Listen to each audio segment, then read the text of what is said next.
शिवलिंग पर बेलपत्र चढ़ाना, जल चढ़ाना, इसका भी एक नियम होता है कि शंकर जी पे शिवलिंग पर जल कहाँ चढ़ाया जाता है। सबसे पहला जल। नमस्कार दोस्तों, स्वागत है आप सभी का अपने YouTube channel the Lord Shiva में। हिंदू धर्म की रहस्यमय कथा एवं परंपरा, संस्कृति और शिव पुराण से जुड़ी और पंडित प्रदीप मिश्रा के मुख द्वारा कही गई रहस्यमय कथा जानने और समझने के लिए the Lord Shiva YouTube channel को सब्सक्राइब कीजिए और हर रोज नई कहानियां और हिंदू धर्म से जुड़ी बातें जाने और समझिए। धन्यवाद।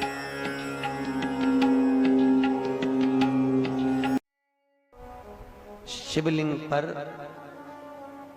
बेलपत्र चढ़ाना, जल चढ़ाना, इसका भी एक नियम होता है कि शंकर जी पे शिवलिंग पर जल कहाँ चढ़ाया जाता है। सबसे पहला जल अगर शंकर जी को चढ़ाने जा रहे हो तो शंकर जी के जो चरण है, जहां से पानी नीचे गिरता है, उसके सीधे वाले भाग पर अपने हाथ का सीधा भाग वहां जल चढ़ाओ। फिर जहां लेफ्ट भाग है वहां जल चढ़ाओ। जहां शंकर भगवान का शिवलिंग रखा हुआ है, तीसरे नंबर का जल वहां चढ़ाना चाहिए। चौथे नंबर का जल भगवान शंकर के शिवलिंग पर चढ़ाना चाहिए। पांचवें नंबर का जल ऊपर अगर जलाधारी लगी हो तो उसमें चढ़ाओ। नी हो जलाधारी तो भगवान शंकर का जहां नंदी बैठा है, नंदी का एक पांव ऊंचा रहता है, उस पांव के पास में जल चढ़ाना चाहिए।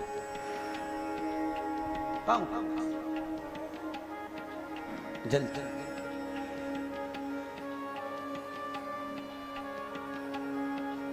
चरण के पास में ऐसे 5 स्थान दिए हैं जल चढ़ाने के लिए।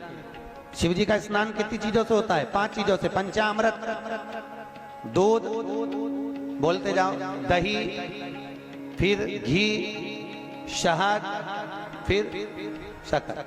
ये 5 चीजों का प्रमाण क्या है? शास्त्र कहता है दूध चढ़ाने से घर में संतान की वृद्धि होती है। दही चढ़ाने से भगवान शिव के, अगर शिवलिंग पर हम दही चढ़ाते हैं, उससे परिवार में प्रेम बढ़ता है। क्या बढ़ता है? प्रेम। फिर घी चढ़ाने से हमारे घर से रोग दूर होता है।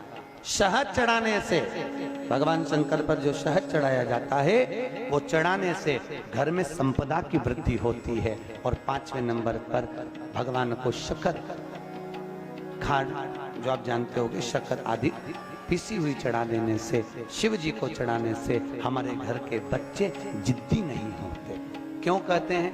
जो बच्चा जिद्दपन करता हो, जो बच्चा जिद्दी रहता हो, तो क्यों कहते हैं कि अवधूतेश्वर महादेव का नाम लो और उसके हाथ में शक्कर की कटोरी देकर शंकर जी पे चढ़वा दो, बच्चा कभी जिद्दपन नहीं करता। अवधूतेश्वर महादेव का नाम लेकर सोमवार की अष्टमी के दिन चढ़ाया जाता है।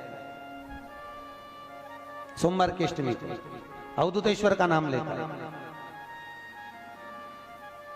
क्यों कहते हैं? जो बच्चा बार बार बीमार पड़ रहा हो, बार बार सर्दी हो रही हो, बार बार बीमार पड़ रहा हो, खांसी चल रही हो, बार बार हॉस्पिटल लेकर भागना पड़ रहा हो बच्चे को, छोटा सा अगर बच्चा है, 8 साल के अंदर बच्चा है और बीमार ज्यादा पड़ रहा है, तो आटे का दिया बनाओ, 4 बत्ती रखो, उसमें तिल्ली का तेल डालो, अवधूतेश्वर महादेव का नाम लेकर बच्चे के ऊपर से 21 बार उतारो और किसी चौराहे पर ले जाकर रख दो। जिंदगी में बच्चा कभी बीमार नहीं पड़ेगा, बच्चा स्वस्थ रहे, आनंद में रहे, आनंद में रहे, स्वस्थ की। और वैसे भी प्रथम सुख, अरे बोलो तो, निरोगी काया। घर का प्रथम सुख निरोगी काया। व्यक्ति अगर धन की मूलता नहीं है, साफ पैसा अपनी जगह पर है, फिर निवेदन करता हूं, धन अपनी जगह पर पड़ा है। सबसे पहला है परिवार में सब स्वस्थ रहें, सर्वे भवन्तु सुखी। अगर घर में एक व्यक्ति भी बीमार पड़ा है ना, तो मन नहीं लगता परिवार का। लगता है कि मन, कोई घर में बीमार पड़ा है तो मन का।